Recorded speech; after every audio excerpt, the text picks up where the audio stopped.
Well, first of all, I just want to say thank you guys so much for coming to this panel. We have mentioned to all of you guys on the topic of it, and we hope to have a very honest, open, vulnerable conversation on the Asian identity as well as mental health awareness, given that it is May. So first of all, I just want to say thank you from the bottom of my heart from being here today. It really means a lot for us, BOBBLEHAUS, the brand, but also for our community as well. Two is that it's feel free in the middle if you like to take a break. Feel free to leave the room, and then if you guys need Terrence, if you guys need anything, just let me know, and I will let Abby to start off the conversation. Yeah. So we'll start with some introductions. I'm Abby Lierheimer. I'm co-founder of BOBBLEHAUS. Ophelia and I started BOBBLEHAUS about a year ago, which is crazy to think. We started it during the pandemic, and then now we're here. So we're really thankful that you all are here. And I'd just like to start off with each of the panelists to give a little intro and background, kind of where you are in the city and what you're doing now. Hi everyone, my name's Karen Mock. I live in Crown Heights in Brooklyn. My family actually immigrated to New York, so I have my grandparents in Chinatown, like just down the street, and then my other set of grandparents lives in Bensonhurst, which if you don't know where that is, it's okay. It's near Coney Island, and I was actually born and raised in Charleston, South Carolina, which I'll probably talk about today, as being an Asian in the South is an identity I'm still struggling with. I am now the co-founder and chief operating officer of the Cosmos, which is a community for Asian women. Hi, my name is Terrence. I'm from Wuhan, China. So I came here when I was 17 to study What? Speak a little bit louder. Oh, sorry. Hi, can you hear me? So my name is Terrence. So I came here when I was 17 to actually study mathematics in Indiana. And that was quite a different place from New York, and I did have a lot of culture shock, especially in terms of my identity, even though I never questioned my identity for like 17 years when I was in China. But then once I got back to once I got to Indiana to study, and I feel that it was like a completely different world. So I was struggling with my identity in that place, because for me that was like everything was just so different, so I was trying to process. And then I transferred to Parsons to study fashion design. So now I'm an artist and a designer, live in Williamsburg, Brooklyn. So today I think I'm just gonna share my very personal experience. Although I'm not American citizen, I do assimilate to the part of the culture and understand both kind of like perspectives about race, about identity. Especially me as an international student, I experience very different from like Asian Americans, from like people that come to the United States in general. Especially now, there are more and more international students come to the States to study. I think this thing needs to be addressed and need to be, talked about. So. Cool. Hello everyone, my name is Jack Liang. I'm born and raised in Brooklyn, New York.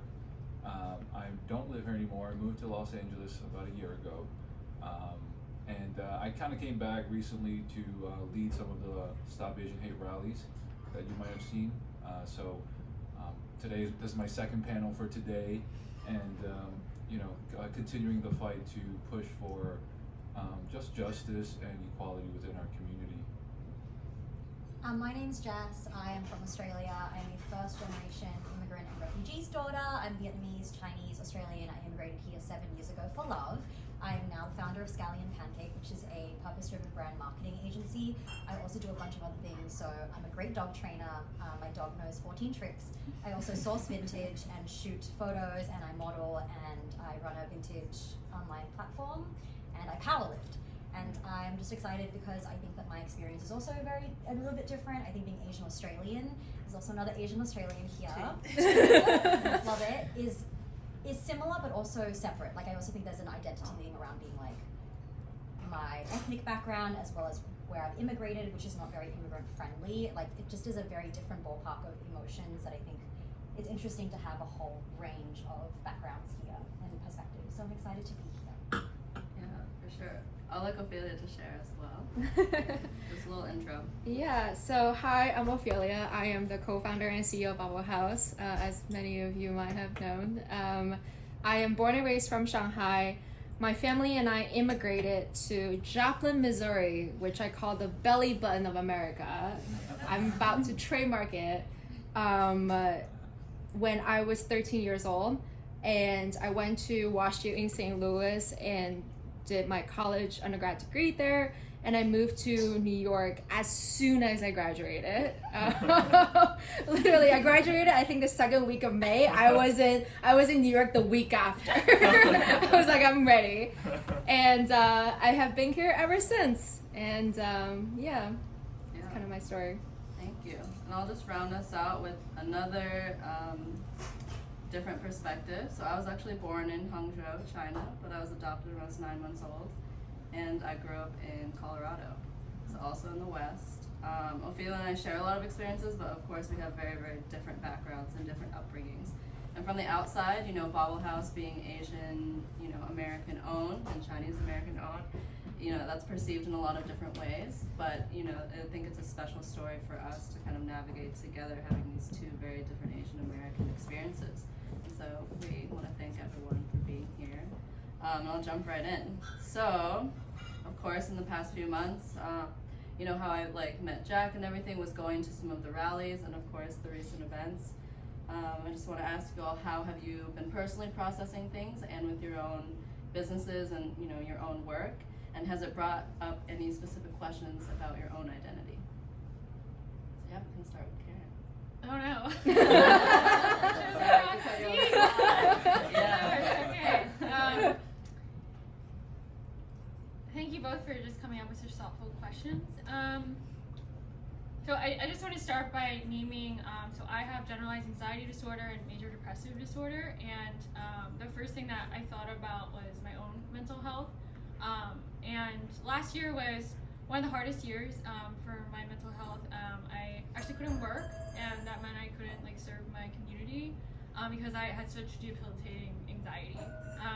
And it's hard to pinpoint a cause. A lot of people are always like, well, what made you anxious? And I think part of having a mental illness is just not being able to control and not being able to know. But it was very frustrating, I think, for my co-founder and for people I'm close to not really be able to understand. I also was not able to get care. I couldn't afford therapy. I'm a small business owner. I literally, for my birthday, had to crowdfund $600 just to be able to do emergency therapy sessions.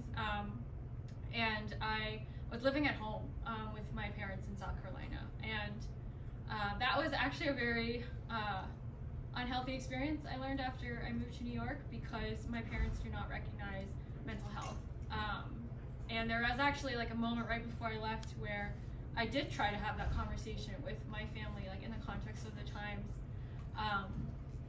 And they were still hurt, I think, by the realization that there was something wrong with me, so to speak. And no matter how much I tried to communicate that it wasn't their fault or that it didn't make them bad parents, it became kind of a conversation that didn't end well. And right now I'm not really speaking to my family. And I try to say that because I think a lot of Asian culture comes with the family relationship. And one of the things I've learned both in my story and in the community of Asian women we serve is that you can't really talk about mental health without talking about the family. After I moved to New York, I, through my domestic partner, was able to get insurance. And I kind of name all of this because one of the big conversations that I've been having is access to care, and the lack of that access specifically for the Asian American community, but for generally BIPOC communities. And the things that I struggle with, the stigma from my family, is one that culturally we all face. And I recently became a mental health ambassador for the National Alliance on Mental Illness in New York, which is the largest grassroots mental health organization in the city. And through that work, I started to understand how access is a systemic issue. And only through that am I able to release some of the blame on myself, that there's something wrong with me, that I didn't do enough, I don't make enough money to get care. And shame and guilt are another two big words in the Asian culture conversation. And it hurts me so much every day, sometimes to go to work and see how much Asian women struggle with releasing that, something's wrong with me, because that keeps us from getting care. And the kind of inequities in the system, the fact that there isn't really culturally relevant care for Asian folks, that there are actually care deserts in New York, where if you're a person of color, there's no licensed mental health practitioner that you can go to. And how, you know, these systemic structures are not our fault. And at the same time, you know, I think the other kind of conversation and processing I've been having to do is, how do I do something about that? Because sitting with all of that's so heavy, and I still remember how I felt when I couldn't get help, and I was just like so scared that I wasn't gonna get better, and I didn't have anyone to talk to, as I couldn't talk to my parents, and like in South Carolina there's no Asian community, and I get the energy to do something from that place, because I never want anyone else to be there. And the final note that I'll say for the take too much space about advocacy and why I've chosen that path is it works. Through the organization that I've been working with there, we're actually at this point in time where Mayor de Blasio has earmarked $110 million for non-police response to mental health crises, which happen specifically to people, in many cases in communities of people of color. We all know what happens when the police shows up and there's a black person or a person of color. And that money, however, he's leaving office, you know, there's an election happening. That money, there's no guidelines on how that money's gonna be distributed, which is kind of a political maneuver. It looks great on de Blasio, but he is not responsible for what happens. So what NAMI is doing is advocating for it to be a peer-led response. And what that means is somebody from the community who's trained in mental health crisis intervention and a non-EMT medic will show up if you call a new number. So you're not gonna call 911, you're gonna call 998. And that is effectively removing the police from the situation. And by calling like your representative, by emailing your representative, by telling your mental health story, which is what I was trained to do. It's basically like, how do I tell my story to move an elected official to care about these issues? That is what, all the Black Lives Matter protests, all the work that, you know, the community has done, is what's gotten that $110 million. Like, it has worked, and it's a very specific slice, of course. Like, there's a much bigger problem. We're not in a police-free world. And it gave me so much hope, honestly, because I never really think that sharing my mental health story is anything but like potentially further traumatize me. But now I'm like, oh, like it matters. They actually are listening. And so I just want people to know that, like, if they feel capable, if they're able to, you don't have to have a happy ending. A lot of people in the training I was in don't have happy endings yet to their mental health story. But if you tell that story, like it can work. And so that's why I do what I do. That's why I'm here, even though it's like really emotionally hard. And that's like the message I want to share today. Thank you. for sharing. Terrence? I guess for me, it's actually different experience because I didn't like actually grow up in here. I came here when I was 17. So like I think that memory when I was in Indiana was really, really traumatic.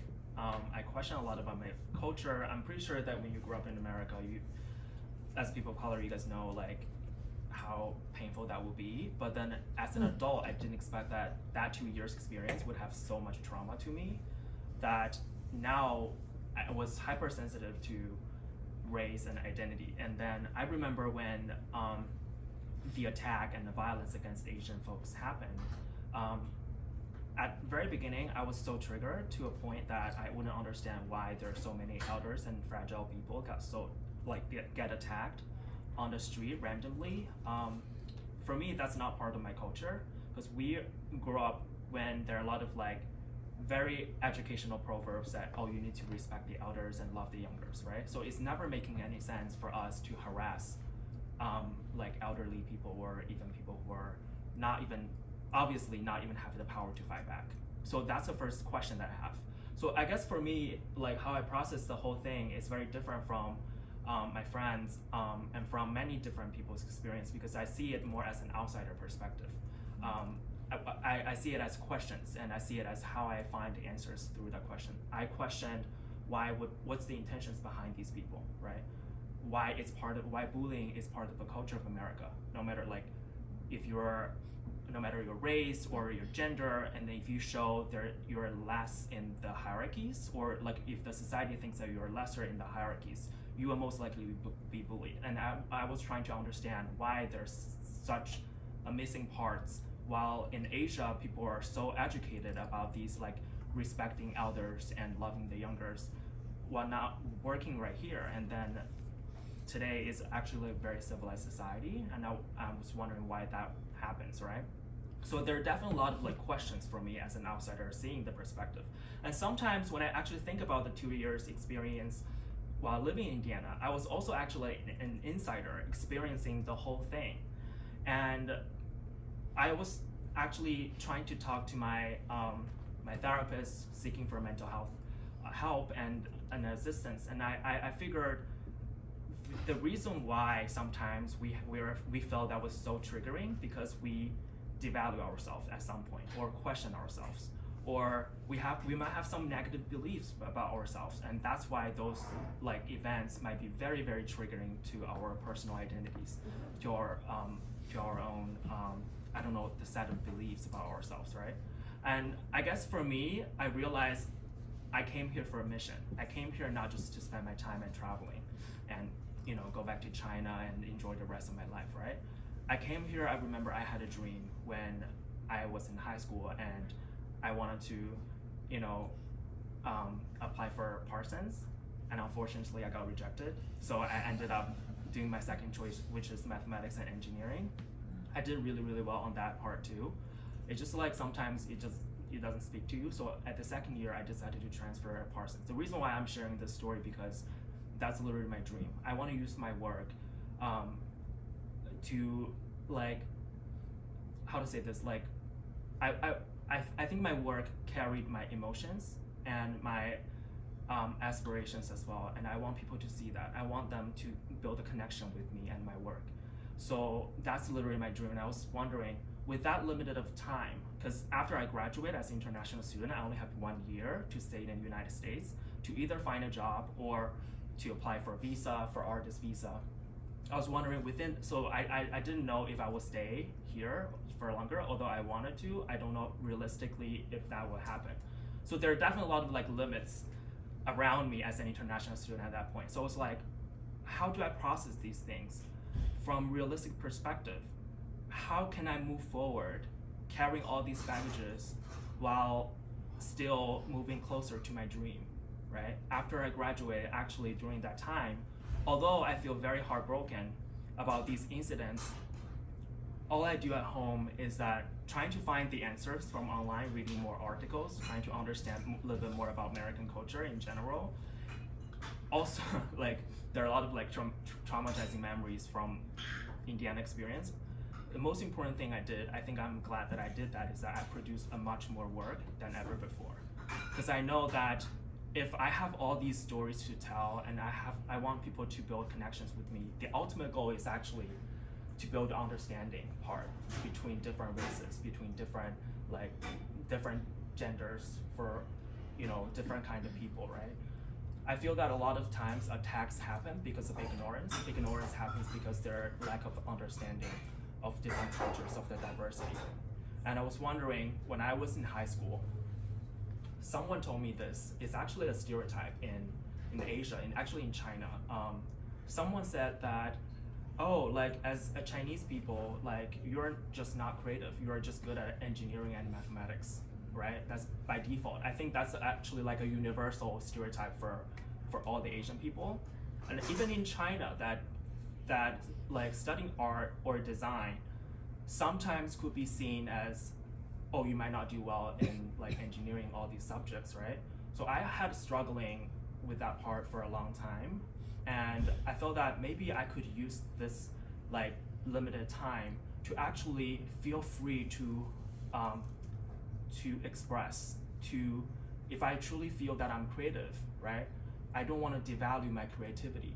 I want to use this time. I want to take like all this space in my little apartment in Brooklyn and create more work. that can build understanding, no matter your races, no matter your gender, no matter your age. If you see my work, I want you to feel you're building a connection. You're trying to shake my hands. That's the ultimate goal that I have, right? And now when I look back, I'm really grateful for how I kind of use my own way to process it, because when I actually create, I didn't have much time to think about like all the traumatic experience or like entrench myself with the anger emotions. Instead, I feel so satisfied. Like I feel I'm doing something so meaningful, not only to myself, but also to my community as well. So I guess like that's a little bit different than people, how other people like pursue it. It's also purely my personal experience, and also my therapist helped me a lot in the process. Probably like during the week that I probably like being so depressed, like suddenly in the therapy session be like, oh, I'm so happy today. For at least 45 minutes. Yeah. I don't know if you guys have seen like memes, like all the crying emojis for like, how have you been for an entire week? All the crying emojis. And then all of a sudden it switched to therapy session and be like, yes, I feel so happy today. But yeah, definitely. That's my Pay for experience. this. I pay a lot for it. Yeah, my experience a little bit different in the way I'm processing it. So I grew up in Brooklyn when it wasn't as gentrified and cool to live in. And you know, I was telling these guys, I grew up in a really small bedroom with my grandpa and my sister up until I was 19 years old, right? So I was always out in the streets, and you know, that's kind of when I faced racism and kind of like the worst types of racism, like physical assaults, you know, harassment, bullying, just vandalizing my home, things like that. And you know, for a long time I had that hate in my heart. Like I hate that, you know, when I'm bigger, when I'm stronger, I'm gonna go get these guys. And then I did. So I've been on the opposite side of I've been on the opposite side of attacks, and I've been the victim of attacks, and you know, really did that for about 10 years. And you know, when I was out partying, when I got a little bit older, someone just said something to me, I would just, you know, take out all that childhood pain on them, which was completely unfair and unhealthy. And you know, I knew that wasn't the right thing, and eventually, you know, Instagram came in and took me in under the wing, and I started having all these resources, right? Like therapy, like mental health. I moved to San Francisco, I started doing ayahuasca, you know, retreats, and I found love, and I found peace, and I found comfort with being myself, right? Doing all this work. And you know, recently there has been a lot of attacks. There's been new attacks, and you know, what I sensed in the community was there was a lot of fear. Fear of just being Asian, fear of going outside, fear of, and then just anger of seeing all these incidents happen. And to me, it was nothing new, almost numb to it. So I knew, I was actually at a meditation retreat when a man was stabbed in the back with like 8-inch knife during the daytime. And it triggered me, because I was like, and it was in Chinatown. It was like, man, that's our safe haven. If we're getting attacked in our safe haven, then people who are Chinese don't have nowhere to go, or Asian have nowhere to go to feel safe. So, you know, I prayed, and I was like, you know, God, if I'm supposed to do something, you tell me what to do. And for the remaining 5 days of that meditation retreat, I just kept bringing a whole bunch of people to the park and empowering them, inspiring them, letting them know there's nothing to be worried about. You know, there's a lot of people who got your back, and you know, you should be proud and have confidence in your future. I saw how many people were in the park in my vision. I didn't want to do it, because I was like, shit, that's a lot of work. So I was looking through my phone for people who could do it. I'm like, let him do it. I don't want to do it. You know, got a lot of doubt, especially from the Asian community, right? This is not the right thing. This is not how us Asians do. We don't scream. We don't take up space in the park. Like, what's that going to solve, right? I'm like, shit, I don't got no other idea. You tell me something, but we got to do something, right? You know, I used to party promote and own a bunch of restaurants, and I thought, like, you know, I could bring out people who look like me, who are young, who are working, who are active, who are creative, and bring them out to a rally and let them know they can do it. So, you know, end of March, we did a rally in Columbus Park, and we had 10,000 people come, and it was the biggest, you know, rally in Asian American history, which was phenomenal, and then every single week or other week since then, there's been rallies happening. There's been other people doing rallies for other specific like causes in Columbus Park, which is great because they bring that energy, they bring their inspiration back to those local businesses and to their families, right? So sometimes the way I see it is, you know, it's very easy for me, like, you know, let's take a step back all the way to like the civil rights movement. There's two amazing leaders. There's Malcolm X, and then there's Martin Luther King. Very efficient and very effective on what they did. Malcolm X, you know, strong. These are our rights. We got to fight back. You know, there's pictures with him with, you know, looking really tough, maybe with like a weapon or something. And then there's Martin Luther King, who's like, you know, I'm going to endure the pain until you learn to love me back. Like, I'm going to deal with you. I'm going to love you and forgive you for all the shit that you guys are giving us, and eventually you guys will love me back. And you know, I'm deciding, like, you know, I look at these two figures and I'm like, we need more Martin Luther King in this space. We need more love. We need more forgiveness. We need more understanding that the people who are attacking us are not bad people. They're just misguided. They're spiritually, emotionally blind. And it just, when we look at it that way, then we know there's a solution, right? We can teach them, we can help. We can do it by doing things like this. So that's kind of how I am processing it, as not be angry. And you know, a lot of men, especially men, say, I wish I saw an attack so I can, you know, retaliate or take my anger out. And I'm like, yeah, I said that, you know, 10 years ago, and it's not healthy. Right? We need an approach where if I see an attack, I'll just stand in front of the attacker and let him hit me all the way until he learns that what he's doing is not the right thing. So that's my way of processing. Thank you everyone for sharing. I think I'm a feelings girl, so I like have a lot of feelings, and I think after Atlanta specifically, what was prominent for me was just like the general sense of grief and erasure. I think that's what really came up for me in like this experience of whatever the last 6 months has been. And I think for a lot of Asian women in my like friendship groups, there were just a lot of questions about, it felt like there was like a light switch turned on for a lot of people around the ways that like the culture, your gender, and all these different layers contribute to a constant self-erasure and I feel like it's like self-censorship almost, because like you grow up and you get taught that your problems are not that bad, like you cannot complain, crying is not like it's not a thing that was accepted in my household, and I think for a lot of Asian households, and you pass it down. Like my grandfather committed suicide 4 years ago. He was in Vietnam. He ran a street cart restaurant. He didn't have access to mental health services. When my mom called me on the phone to tell me, she told me he died of natural causes, and I just thought something was wrong. I was like, you're not telling the truth. So I called her back and she's like, don't tell anyone, but he committed suicide. And I was like, so if we can't have this conversation in our family, then what's gonna happen when you guys get older and you're depressed? What's gonna happen with you reaching out to me? Like, you need to know that you can talk to me about it. To this day, my dad won't speak about it. It just didn't happen. Like, we don't talk about the suicide. I actually got this for him. And so I think that's what I think about, and that's what I'm processing, this like generalized, honestly, this like issue where none of us are taught how to express emotion, feel into our emotion, uncover our trauma, because all that is buried underneath this like layer of gratitude and like service. And also when you come from an immigrant family or refugee family, anything that happens now is like better than whatever happened to your family before. So there's no leg to stand on in terms of actual emotional problems that come up, and if we don't move through emotions, they manifest into physical issues. Like, I really believe this.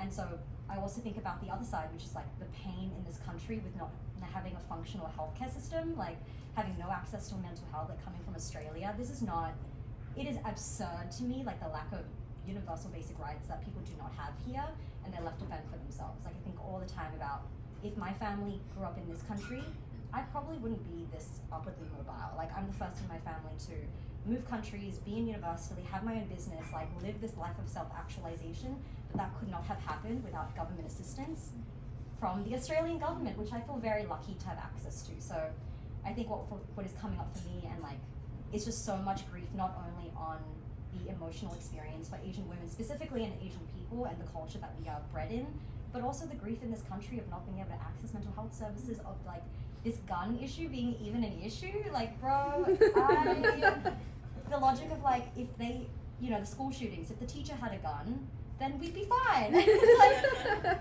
you're drinking some crazy Kool-Aid about guns. Like, it's unbelievable to me. So I think it also just reminds me how lucky I was to live in a country where like social services and like gun control is not contested. Like, it's just, so I felt a lot of anger, and I felt a lot of like, honestly, despair at the state of this country for not also being able to have nuanced conversations about all of this. But I think having these conversations with specifically Asian women has been very healing, and I think that's the way to process is by collective conversation and nuanced discussion in person, like heart to heart, processing your emotions, going to therapy, not just like yelling about online or like doing one thing and then moving on. I think it's like a lifelong process of like emotional integration, honestly. Yeah, sure. Thank you for sharing. Similarly to you, Jess, I felt like I couldn't really share or process what I'm feeling about this, because, you know, being adopted, actually, it brings up a lot of things that almost I'm like, I don't feel Asian enough, right, to speak on a certain platform. Or, you know, my whole family being white, of course I love them and they love me, but they'll never really fully understand what that nuance is somewhere in between. So I want to thank everyone for coming here today, because even with BOBBLEHAUS, right, it's a very small brand, we're just starting out, but I feel like now there's a responsibility and there's a bit of a platform to speak out on that as well. And yeah, and I do have a voice, right? And I think we all do in a specific area of this. And just because, you know, I've been treated a certain way because of the way that I look for my entire life. But now it almost feels, and not in a bad way, but it feels justified, where it's like, okay, for so long I was the other, and now I can, you know, make a difference, or hopefully reach someone who had that similar experience, and maybe reach them at a younger age than when I was able to kind of realize that. But yeah, sorry. It's very emotional for me. But thank you all for sharing, and I'm trying to share as much as possible for myself. So I'll move on to the next question, which is, you know, what are some challenges that you guys have seen as well? So, right, we talked about how you're processing and, you know, personal processing and doing things in the community, right, and within your own businesses. But of course, we know we're not perfect as well. And where do you think there are some areas of growth within our own API community, right? And within yourselves, it could be just personal growth. For me, it's just having more empathy, right, to a lot of my friends back home or my family back home, because they're all coming from, I'll be very honest, like elitist white communities. And so for me to be that person that grew up there and never speak out about it until now, I think that's a really, really hard thing for me to have empathy. Or even my siblings who don't quite understand how I was bullied in high school, I was bullied in middle school, and I never told them. Until literally last year, until BLM and everything, was when it came up with even me and my adult siblings. So I think that's something that I am working on, and like within my own personal community. But I'd love to know what you guys think there are areas of growth, right, that we can continue this conversation, you know, continue the rallies, continue everything. Okay. Thank you for sharing, Abby. I relate to that a lot. I think so much of how I have experienced this past year is through my relationships, and my relationship with my family is fraught, like as I said, and a lot of my work in therapy has been to understand the boundaries that I need to create within my relationship with my family, so that I don't fall back into some of the damaging patterns that I had as a teen and as a child, and to forgive them. I think for a lot of the things that as you grow up you realize like weren't quite right, and to know that like their generation and their cultural values are what they were, and I'll never truly understand, you know, what it was like to be an immigrant, what it was like to like escape Hong Kong, or what it was like to be so poor that everybody's living not just in one room, 5 people, but like 5 families living in one room. It's an ongoing process with my family, and to heal that wound.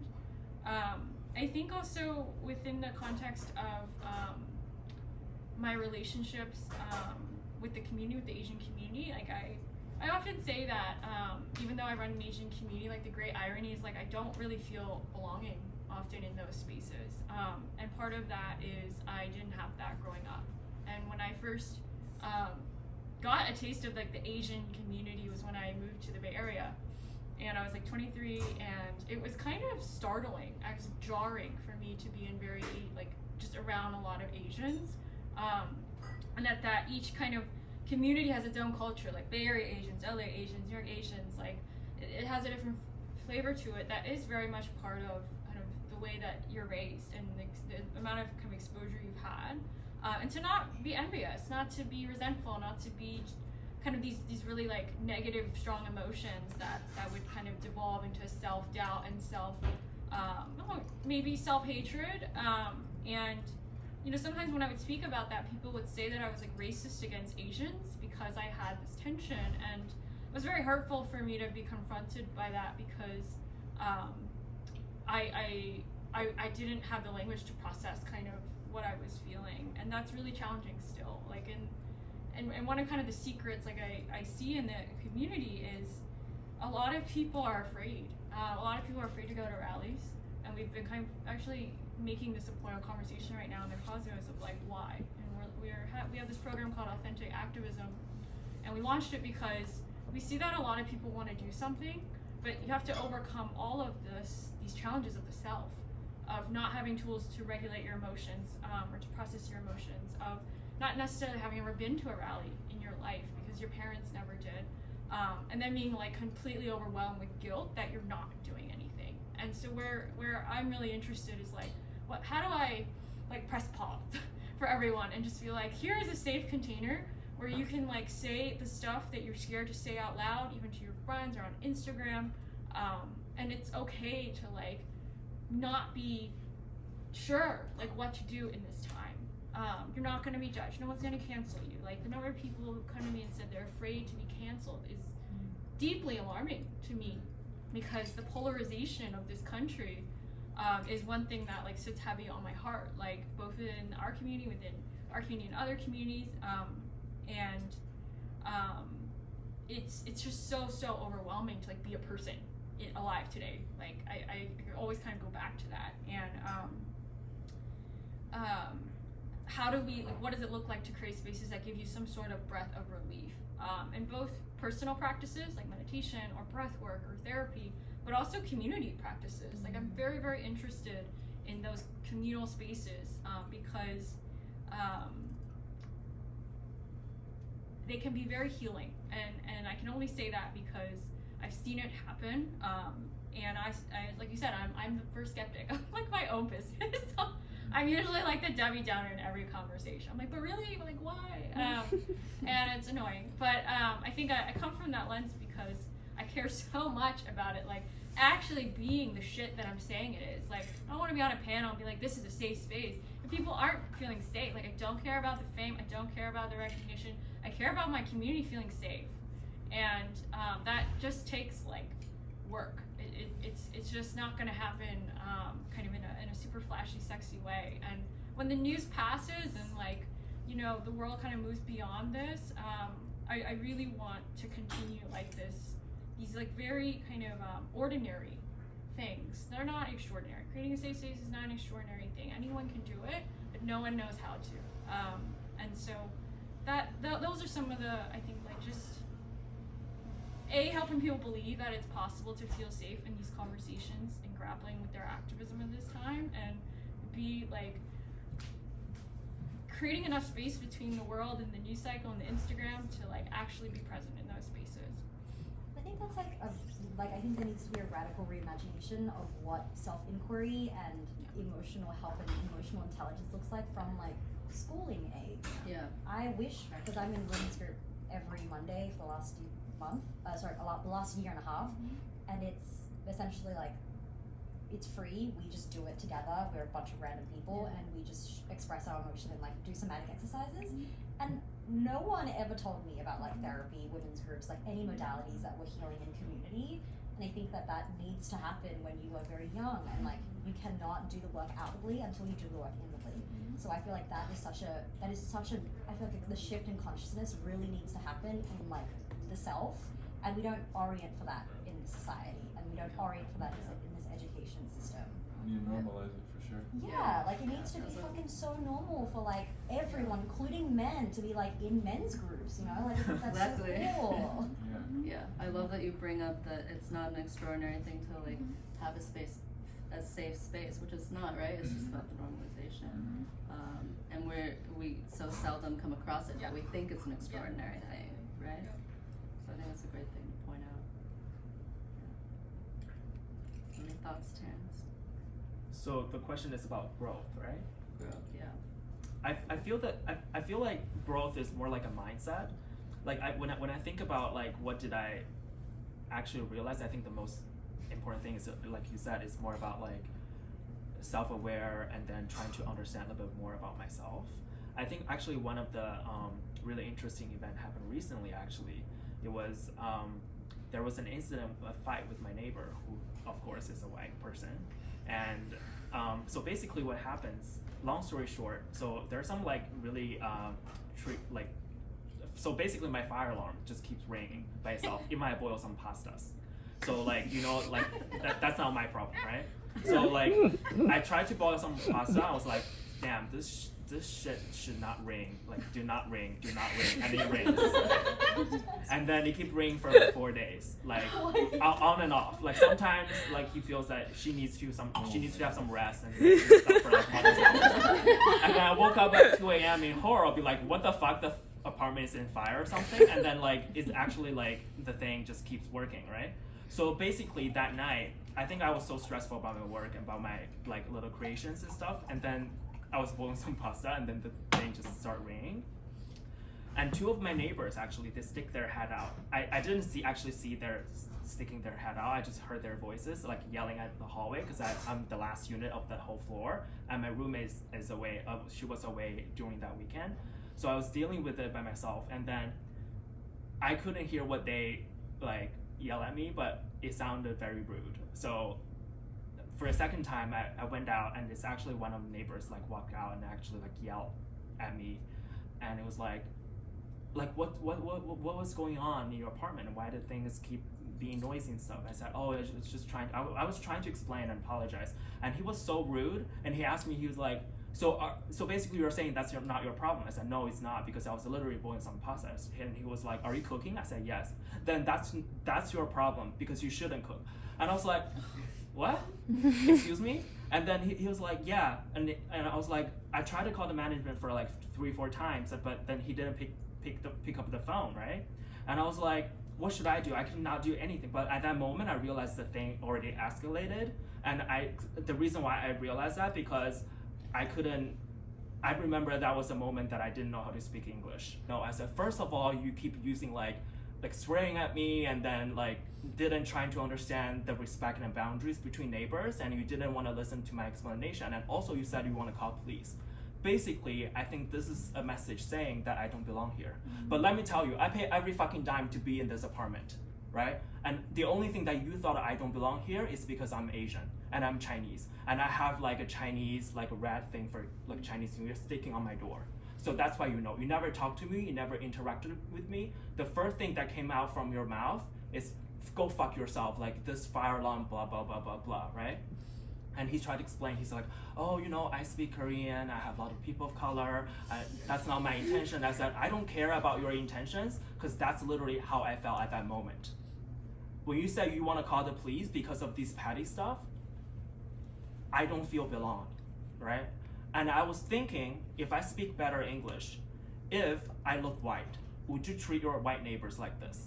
Because last time I saw you're smiling at him when like, you know, like some drama happens, whatever, or misunderstanding happens, you are actually dealing with it quite well. And I was wondering why there are actually like two of the neighbors didn't even knock the door and say, hey, I think this thing is bothering me, like what's going on? Do you need some help or anything? That's actually a normal reaction. But then two of my white neighbors, they stick their head out and then trying to yell at me. I think that's the first thing they do once they know that I'm Asian. But also, speaking of the growth, right? That's the thing. Long story. I thought I was gonna finish it short, but It's okay. but like I tried to process it with my therapist, and I think one of the questions that she asked me is very interesting. She said, you said a lot of white people, you think that a lot of people have biases against you. I said, yeah, of course. And she was like, do you have any biases against them? I was thinking, no. But actually at that moment, I was like, why do I have a no as an answer for so sure? And I was trying to recall the events when I was in Indiana, all these like traumatic events by myself. When I was trying to process it, I said, actually, I do have biases against them. The reason why I have biases is because I realized this is actually a very systematic thing in America, right? This is a fundamental, like this is not the first case that like Chinese people being despised and like being hated for the first time, right? It's been like Chinese Exclusion Act, like all these like crazy events like in a recent month, and also before it was just not as like much as like this one. And I was thinking, what biases do I have against them? And I tried to ask myself those questions. And I was wondering, actually, when these things happen, like both parties must have biases against each other. So the thing would escalate it to much more dramatic events, right? And I was wondering, maybe what I need to do is, how can I actually create a more, like you said, like a safe space, not only for Asian people, but for all the people, to invite them to understand our cultural value, to make them understand that, like we are so different, but we are respecting each other, right? I'm still exploring, and then I think this is like a much bigger conversations, but I feel that by realizing that these things escalated because people have biases and misunderstanding, I think it's the first step. Because what I feel mostly in my past experiences is that sometimes I would be more like a closed door, because I have no control of how other people react or how other people would do. I have the only control of myself. I was wondering in the past, I'm more like a closed door, especially after living in Indiana for 2 years, that I feel that sometimes I didn't want to interact with my neighbors if I see them, if they're white or something. I feel that like I was so traumatic because they always create this feeling that in my mind I thought, I don't belong here, I don't belong here. And then when the things escalated and I feel that, oh, actually, if something happened, even they're describing a fact or something, that it might trigger some like the beliefs about myself that, oh, I don't belong here, right? So I guess like that's like, I'm so glad that my neighbor didn't call the police. But then at the same time, I realized that's a growth coming in. It's like when that feels so triggered, there must be like a gold in it that I need to discover more about myself, right? Because when you think about Asian communities, it's not like one person. It's actually like different human beings in the community. And if we are actually have more like each other from different groups have more open-mindedness to each other, I feel that the conversation will be much easier, Yeah, and I think that like the challenge is definitely in being able to amass a coalition of understanding that there is a common struggle amongst all oppressed people. Like I don't think we have quite gotten to the point of true intersectionality where we believe that like we're all fighting the same fight. I think there's so much stuff happening where we're just fighting each other, whether it's within like different groups of in Asian culture or within the wider like people of color community. I think that's probably how you can't affect real change if you're just fighting in your own silos, like alongside each other, and do not understand how it all connects, right? And I think that's going to be the biggest challenge in a world of increasing polarization and increasingly fast media cycle, that we understand these nuances in these conversations about race and oppression and like understand how we're all linked, because it doesn't feel like we are. It feels like we're all just sometimes very self-interested, honestly, and that we don't have a voice when it happens to other groups of people who we know exactly what it feels like. So I'm personally like wonder how that happens in this current media landscape and in this current like climate of discussion and online, which is not very nuanced at all. Yeah, I think going back to what Karen said, like not a lot of people want to do it because it's real work. It's really hard work to be that compassionate, to not only have compassion for your own right communities, but all the other communities, right? And even your neighbor and whomever, it's like the hardest thing to do, to be the bigger person, have compassion for that guy, right? No matter the fact that he was white, but that was like an added layer on top of it.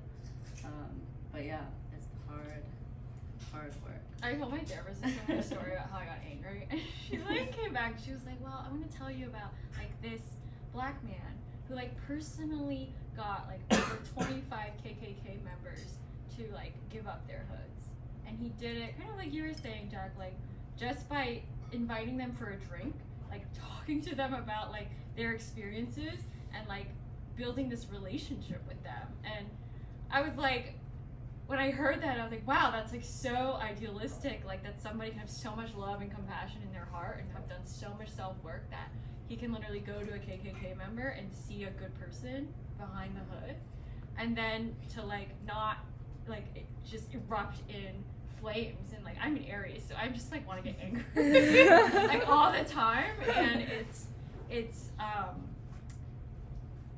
it's like, how do we, where is the real reality of like being that ideal and then being like a human being who's gonna have these emotions that we're all, even like very much like Jess said, like still learning to process. Like none of this is some work we've been doing for very long. And how do we be gentle with ourselves? Like, as we will probably make mistakes and fuck up and like question if we did something wrong. Like, where's that compassion? Like, how do you build that? Maybe Jack knows since he. I don't know about I just know that those stories, they go further, right? They actually move people, right? I hear stories like that from, I'm blanking on his name, but his last name is Lewis. He was like number 2 in the civil rights movement next to Martin Luther King, and he had a story where this man mauled him for being black, and he just took it, right? Just took the beating. And then 20 years later, that same man went up to him and apologized for what he did, and knew he was wrong. And then they became friends, and there's this picture of these old white man and an old black man sitting together, and then they went on tour together to start speaking about their love. And like, that inspires me. That's not a story that we hear all the time, right? And like, media doesn't want to cover that as often as they want to cover some beating down the street, like. But at the same time, I feel like you need to be able to provide like the environment that you can recognize of people's humanity. Like, I don't think the onus is entirely on the individual, because you are taught and fed all these like perceptions of what different people are like. What happens when you actually show that every type of person has the same connective experience? Like, we all fear death, we all have like afraid of being alone, like we all need to eat and shit, and like there's just way more in common than we have apart. And I think we don't focus on the representation in storytelling as well that humanizes people. You don't see things in the news, even being an immigrant, the fact that they just recently changed the term for me from being like, what is it, alien, not resident alien. I was like, whose idea was it to call it and that's not even of this planet, let alone like another country. So when I think like really language matters, and the way that we talk about people, the way that we represent people, that provides an environment to actually see everyone as like 3-dimensional human beings, as opposed to the other, which is just so easy for us to like put people in other buckets that are not like us. I agree. Yeah, okay. Well, I'll go on to the next question, which is a little more fun. So what has brought you joy recently, and what does taking care of yourself look like?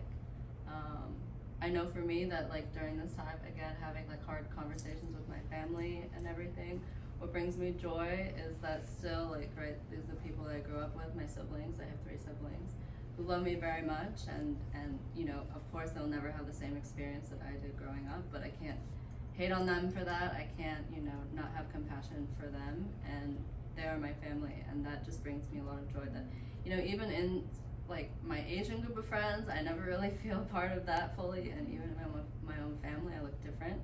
I never really feel a part of that fully. So for me to take care of myself, it's being comfortable who I am, which is really, really hard for me. I have a very like hard exterior, but I'm a Cancer. I feel everything, and I'm very emotional. But I think this year has really taught me to take care of myself. And those 2 groups of people, instead of that polarizing me, right? Instead of feeling like I'm somewhere in the middle where I don't belong, I actually belong to both groups, and I find that really, really special. I love that so much. I like Jess. I have a dog. I adopted a puppy literally the second day I moved here. Don't recommend that, but like the second day part. And she actually had anxiety as a pup, which I know is ironic, but I like had to rescue her because it was my way of rescuing myself from my anxiety. And they like, they say like dogs just need love, and like I did, like I loved her. And I know it sounds very cheesy, but just being able to give that love and care for someone, or care for my dog, and seeing her grow has been really, really special. She's my best friend. I always wanted a dog growing up, and the only only thing that got me through those last months in South Carolina was like being on Pet Finder every single day, like looking for a puppy. And that's brought me a lot of joy. I think about like this term happiness a lot because I feel like it's a very American concept that got thrown in my face of like, what makes you happy, and like how are you gonna live a happy life, and don't you just want to be happy? Like, isn't that your end goal? And I really struggle with that. I think because of the service-oriented culture, I'm like, just being happy seems so like obtuse from like who I am. Like, I don't know, does that mean I'm depressed? But I like the word joy because it feels more representative, I think, of the kind of moments that I'm trying to make more time for. And I think taking care of myself, like, I kind of thought like I was, like, maybe it's the Aries in me, I'm like, I'm doing all these things. And then, like, my therapist, like, also, like, for me, my joy is, like, if I get an A in therapy. Like, my therapist is, like, at the end, she's like, wow, like, you've done so much work. Like, you're just doing all these reflections on your own. I'm just here to, like, be a sounding board. I'm like, oh, I'm doing it. So, like, that. She needs to be fired. I actually asked my therapist to grade me. I was like, if I were a student right now, what would you rate me on? Yeah, I encourage her to fire hers as well. Yeah, he did. He's like, no, she's not good. What grade did she give you? She's like, I can't give you a grade. I was like, what if, just like pretend, you know. I give myself an A, but you know. My new thing is just making her laugh. Like that is like like breaking through her like therapy demeanor by like being my ridiculous self. That brings me which and then like I live in Crown Heights, and like lately I just like walk around and I see people like multiple times. I know this sounds ridiculous, but like just seeing the same person, the same dog, it feels like I live somewhere and that I like know people, and that I realize like affects my sense of home and my sense of belonging a lot. And I don't like feel, and then the safety thing is hard because I think like I literally had to tell my partner to come pick me up because I'm afraid to ride the subway at night like by myself. Like that's like kind of where my anxiety level is right now. This isn't a joyous moment, but so I was robbed at gunpoint by 5 black men in San Francisco, and I thought a lot about that when you're telling your story because it gave me PTSD for over a year. Like I just couldn't go places by myself, and I thought a lot about the racial like elements of the whole incident. I thought about being a gentrifier. I thought about how little I knew about like the fact that the black population in San Francisco does not benefit from tech like at all. And my role in that, because I was working in tech at the time, and I kind of think a lot about like it's hard to feel joy when I sit with so many of these feelings and circumstances and memories that are coming up like again and again and again for me, as I like also have to do this every day for work. So I think of like, I don't know why I brought that up, but you know, random came to my mind. Maybe you can tell me. Please be my therapist. Why am I thinking about that? I have a thought on it. No, I think it's great that you bring up the difference between joy and happiness, right? Yeah. I think happiness actually is very fleeting. It's a fleeting emotion. You can live a joyous life without being happy 100% of the time. Yes. And actually, you don't have to be happy 100% of the time. That is a very American thing. I will say, I'm very American. Yeah.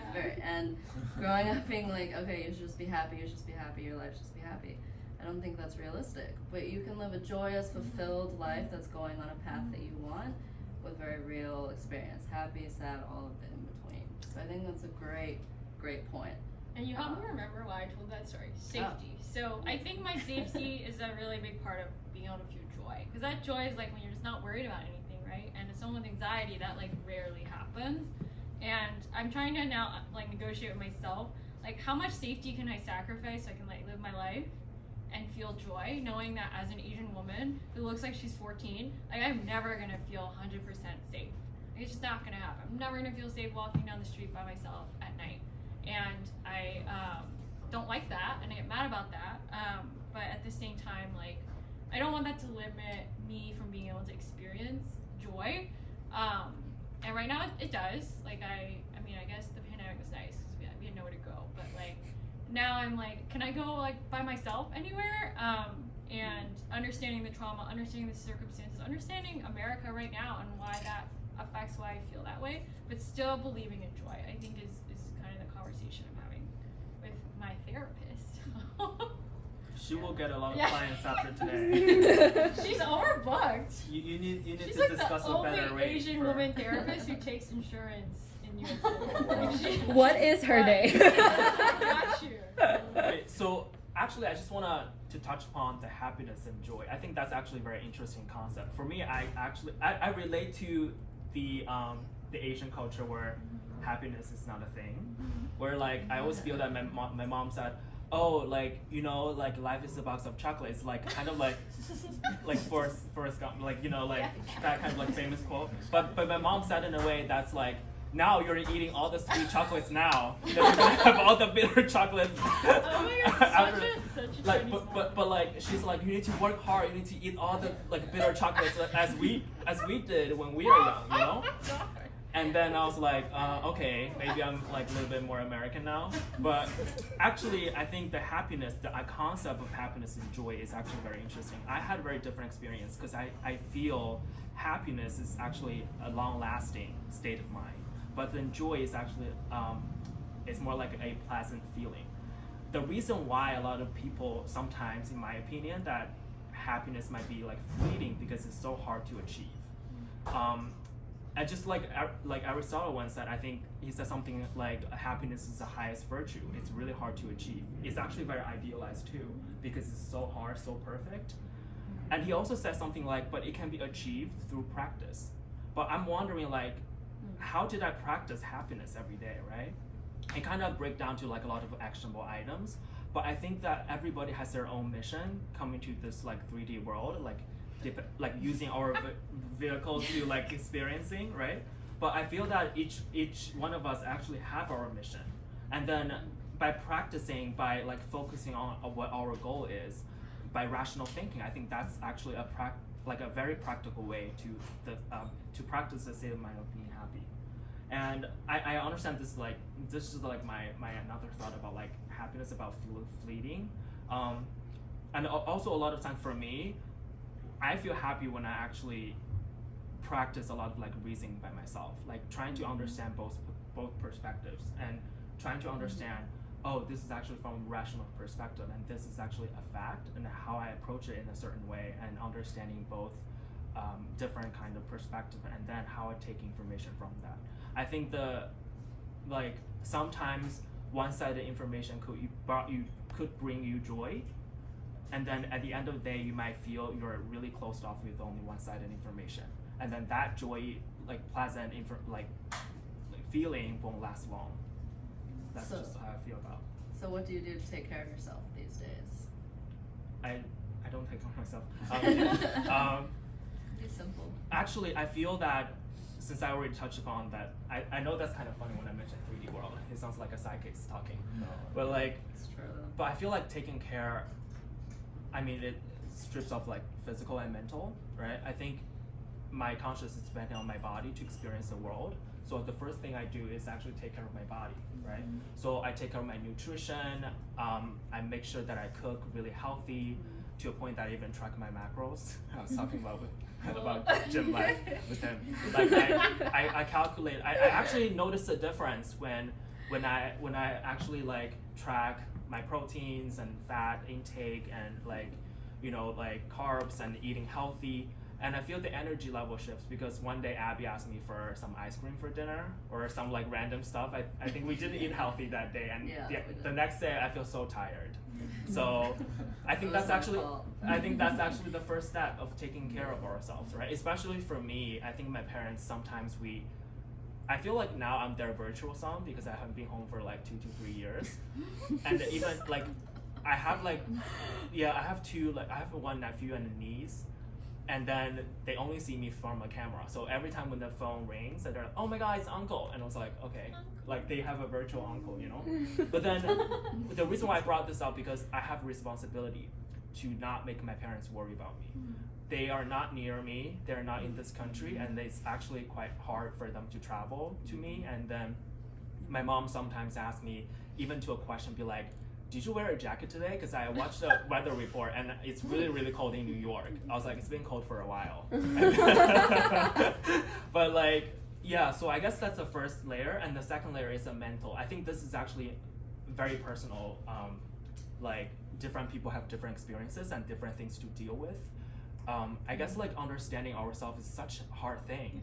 I think as G.K. Chesterton once said, like, we may understand the cosmos, but never the ego. The self is more distant than any star, right? I think sometimes you can understand everything about the world, but when it comes to ourselves, when it comes to our own mental space, it's really, really, really hard and difficult. And that's a lesson that we need to deal with through our lifetime, I guess. Okay. In terms of, I guess, taking care of myself, it's, you know, I wake up, I do a gratitude journal, I do breath work in the morning, 10 minutes, and then I go straight into thinking of nothing and just going into space, really. And then I just I choose the feelings that I want to feel for the day and going forward. And then I just feel those feelings, like match a high feeling with an intention, and then I just end up being amazing. Oh my god. I feel amazing. You gotta be amazing to feel it. So, you know, I feel great, and you know, doing the activism work is extremely tough, right? It's dealing with a lot of emotional folks who have a lot of opinions, and then you get into politics, right? It's tough because the politics, you know, you put someone on stage, like, oh, you put him on stage, so that means you're against that. I'm like, what do you even, like, I don't know, like, what does that even mean? And it was really tough for these last few months, especially listening to a lot of people complain, talk about, you know, this mental health foundation reached out, they're telling me about all the problems, telling me to come to the board meetings. I'm like, I have no idea how to go to your board meetings, right? But it was very tough, but you know, what made everything worth it was going to those rallies and just seeing these, you know, Asian people go on Times Square on Broadway and take up space. I was sharing with them before that, like, you know, we have like hundreds of Asians in the middle of Broadway, they're screaming in their top of their lungs, and you know, these little kids, it could have been Abby, I didn't know, maybe it was someone who looked like Abby, was just like looking around, like, oh my God, they're looking at me, like, I feel seen right now. And it was all worth it when I saw that, because I'm like, yes, you know, you deserve to feel seen, you deserve to be here, you deserve to take up space. And you know, and then all the messages I get from some amazing folks like you guys, it just makes everything worth it. So yeah, that's what makes me happy. Are you happy though? Are you really happy? It takes time and practice. I do it 3 years, meditating every day, just like. That's the practice. Yeah, that's There we very go. good. Consistently, 2 times a day. Everybody take notes. Don't Yeah. Practice make perfect. Stop drinking alcohol for 1.5 years. Yeah. So, you know, and Yeah. you know, I always do this work. I always do this work on retreats and therapy. My joy comes from smoking a lot of weed and a lot of meditation. Like, both work in tandem, and I would say that I'm just finding a lot of joy in being alive, honestly. I think meditation teaches you how to be just like fully in it, and I think when you reduce, I'm very like up here a lot. I think too much about everything that happens all over the place, and when you reduce the noise to just like sensory feelings and like, how do I feel in my body? What does the sun feel like on my skin? Like, just before this, I was meant to work because I've been behind on work, and my neighbor called me up and I was like, you know what? Let's go get ice cream. And we were rushing home because I needed to work, and I was like, you know what? Let's just stand in the sun and eat ice creams and like pet my dog and pet this other cat and just like sit here for 2 minutes. Like, we can take a 2-minute break, you know? And I think that when you think so much, you don't remember to just like move your body, like watch your breath, eat some ice cream, twerk a little, like smoke some weed, like whatever it is, like just getting in the body, I think, is the fastest path to joy. And that's where you actually process all the yucky, like not yucky, but shadow feelings that you do need to process in order to make space for feeling real joy by like just being alive, like in all of it, being sad, being happy, being like, I love that one day I'll be in tears and the next day I'm like, feel like I live the best life on the planet. Like, that's being alive, and I'm like finding a lot of joy in just like not being depressed, having work and money. Like, last year was bleak, so anything that's not last year, I'm just trying to like take a moment to appreciate where I am without a mask in a room with strangers. So that's giving me a lot of joy.